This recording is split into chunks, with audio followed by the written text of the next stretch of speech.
Good evening and welcome to Ignite News, Journey to 100 Days, our special weekly newscast tracking the progress and milestones of the newly elected President Dr. Irfan Ali's administration during its first 100 days in office. Here's what happened between Saturday, November 1st and Friday, November 7th. On Saturday, the government commissioned the US $10.4 million 5-megawatt solar farm at Underneming on the Essequibo coast. It is now the country's largest solar plus storage facility. The farm includes a 7.5 megawatt-hour battery system, which means energy collected during the day can be supplied to homes after sunset. Thousands of residents in Region 2 are expected to benefit from more reliable and cleaner power. President Minister Brigadier Retired Mark Phillips described the project as a major step in Ghana's transition to renewable energy. A second 2.3 megawatt facility at Charity will soon come online, pushing the region's total capacity to 22.3 megawatts and reducing diesel use and costs. The project is funded through the Ghana-Norway partnership under the GuiSol program, with additional focus on training women in solar installation and boosting local economic participation. The inaugural sitting also included the swearing-in of newly elected members of Parliament. 36 of those members are from the governing PPC, 16 from WIN, 12 from a Partnership for National Unity, and 1 from the Forward Ghana movement. The re-election of Nadir and appointment of Mahadio marked the start of a new legislative chapter, setting the stage for policy making over the next 5 years. Minister of Home Affairs Onich Waldron announced that there will be zero tolerance for sexual misconduct and abuse of power within the Ghana Police Force. Speaking during a break of the first sitting of the 13th Parliament, she addressed public concern about officers accused of exploiting their positions.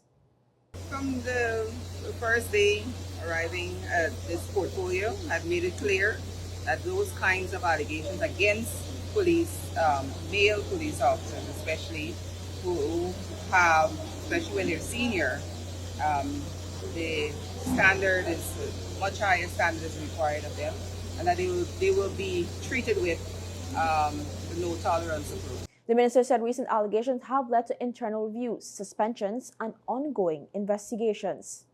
Those officers are currently being disciplined.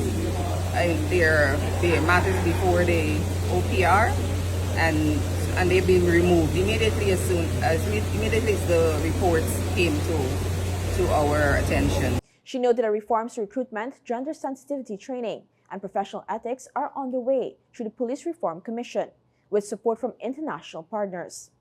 They know that there's an absolute no tolerance approach where it comes to those kinds of things. Criminal behavior, the Sexual Offences Act considers it criminal behavior if a person in authority and power engages in a sexual relationship with a subordinate officer. Minister Waldron reminded both officers and the public that the badge represents service, and any misuse of authority will be met with the full force of the law. During the first meeting of the Low Carbon Development Strategy Multi-Stakeholder Steering Committee, President Irfan Ali announced that mapping of Georgetown drains will begin on Monday, November 10th. A multi-agency technical team is finalizing assessments of the city's primary, secondary, and tertiary drainage systems, including canals, pump stations, and outfalls, before moving into the implementation phase of a comprehensive drainage plan. The president noted that older drainage systems, including tunnel drains that have outgrown their capacity and blocked parapets, can no longer handle Georgetown's growing population and infrastructure. Clearing and restoration work will start immediately, guided by community consultations to shape long-term solutions. Immediately, they will start with clearing of all the parapets and leveling of parapets throughout the city. Because what we have found is that many of the parapets are overgrown or encumbered by bridges, other kind of encumbrances on the roadways and parapets. So we're asking dwellers of the city to cooperate with the team as they seek to implement the first phase, and that is the clearing and cleaning of the parapets across the city. Outside of the cleaning and clearing of the parapets outside of the city, this team will be scheduling a number of consultations throughout different areas of the city, commencing from Monday. What days is Monday again? 10th. Commencing from Monday, the 10th of November. With this mapping and restoration effort, officials say Georgetown is taking its first concrete steps toward a modern, resilient drainage system designed to reduce flooding, protect homes and businesses, and better prepare the city for future growth. On Wednesday, 2 days after a freak storm tore through Lima housing scheme on the Essequibo coast, regional authorities and response teams were working around the clock to assist affected families and begin rebuilding efforts. The storm, which struck suddenly just after 7:50 a.m. on November 3rd, destroyed several homes and left more than 30 residents without shelter. Regional Chairman Devin Mohan is leading a coordinated disaster response that includes the Ghana Defense Force, Ghana Police Force, Ghana Fire Service, the Civil Defense Commission, and the Men on Mission Initiative. The CDC has provided tarpaulins and cleaning hampers, while GPL cut electricity in flooded areas to prevent electrocution. GDF engineers are helping with repairs, and Men on Mission has begun rebuilding 2 homes that were completely destroyed. In the meantime, the Regional Democratic Council is providing meals and daily support to displaced families. Among those depending on the assistance are storm victims like Kampati Suknandan.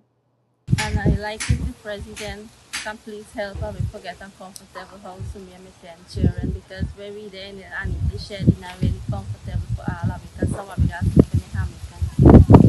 And that's a lot. And my son there, I got 1-year-old baby, and I'm like a current and son really not comfortable. The president can please look into the matter and see where that happens. Residents say they're grateful for the help so far and hopeful that this support will mean a fresh start.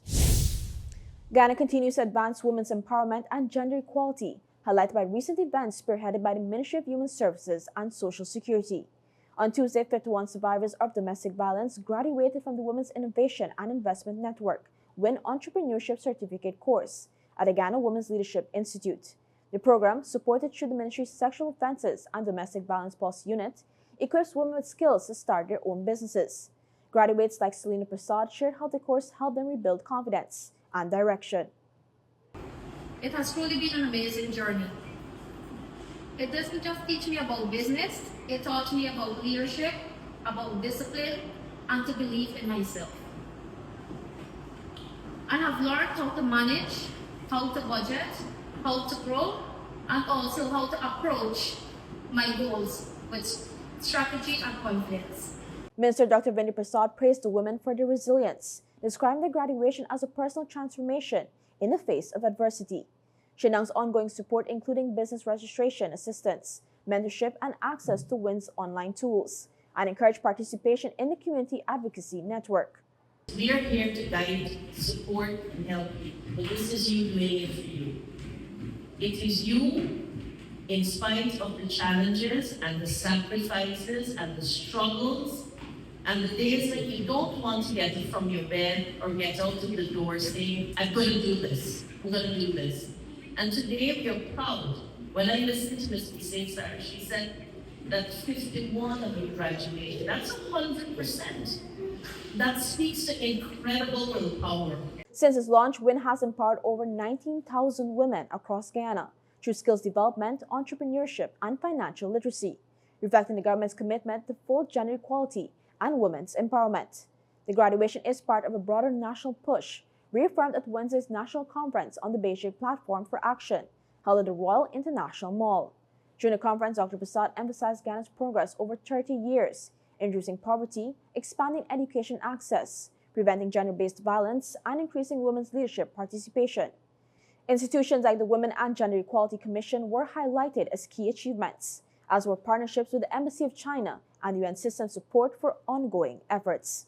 It was 3 decades of persistent, consistent work by advocates, including many powerful and outspoken women globally, that would have brought us to this point.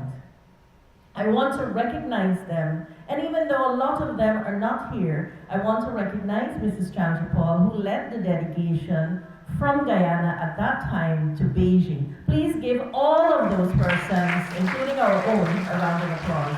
I also recognize the remarkable women in this room who would have and continue to champion these causes that all led towards us having among the countries who were there and who have since continued to work on this agenda of the Beijing Declaration and Platform of Action, continued to work so that we can see the kind of transformation, the kind of progress, and the kind of national infrastructure that exists in our country. On Wednesday, President Dr. Irfan Ali urged citizens to ensure they have active bank accounts ahead of new round of government support measures set to roll out before the end of the year. He said having accounts in order will allow payments to reach people smoothly and fairly. We are digitizing everything. So I'm urging every Guyanese to open their bank accounts. We have already spoken to the banks. You have seen the improvement. You can now open your account online. Very minimal requirement, so there's no excuse. We want every Guyanese to own their own bank account so that this digital transfer would be easy and efficient and, of course, transparent. As part of the national effort, the president also announced that registered fisherfolk will receive a $150,000 cash grant, alongside support for fishing equipment and fuel. The initiative is designed to strengthen livelihoods, boost income, and modernize the sector, which supports over 5,000 workers and contributes to agro-processing exports. Some fisherfolk would have already received it, and we're going to give $150,000 to every fisherfolk out there to help them as an incentive, a subsidy from the government. Fisherfolk welcomed the move, describing it as timely amid challenging conditions at sea. Veteran Captain Vicky Ramdeen said his support acknowledges the difficulties faced by those in the industry. I think it's going to benefit we a lot because the fish decline right now a lot, and due to the storm where they passed the other day, we ain't catching back fish like we used to catch. Following the president's announcement, Vice President Dr. Baron Jagvio clarified on Thursday that Guyanese without bank accounts will not be excluded.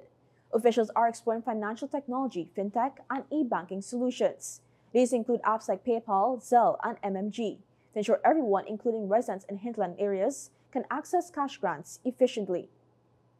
Even people who live in guns, the most remote parts of our country, or say barometer.